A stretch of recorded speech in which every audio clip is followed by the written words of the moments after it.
Hello and welcome back to another video. In this problem, we're told that the cost of using a phone in a hotel meeting room is 20 cents per minute, which of the following represents the total cost in dollars for each hours of phone use.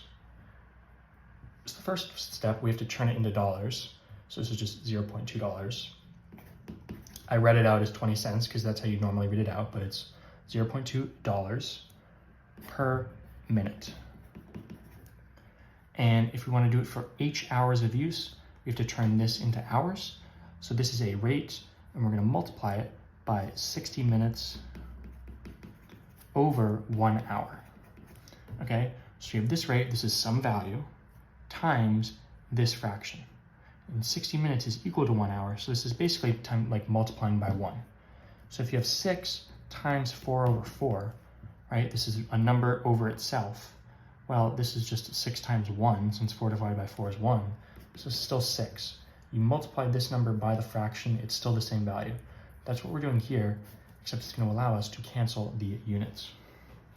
Now, we can multiply this by h hours, and what this does is it cancels the hours thing in a similar way, and this is going to give us 0.2 times 60 over 1, but we can just ignore that since dividing any number by 1 is not going to change its value, times h.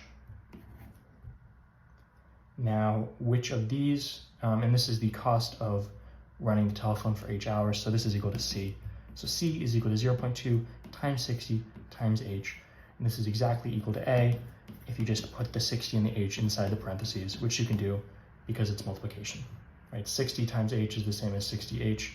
So if c is equal to 0.2, 0, we can leave that 0 in or not. You wouldn't normally, but we want to line up with one of the answers. So if c is equal to 0.20 times 60h, which lines up with a, which is going to be your final answer. As always, thank you for liking and subscribing, and I'll see you in the next video.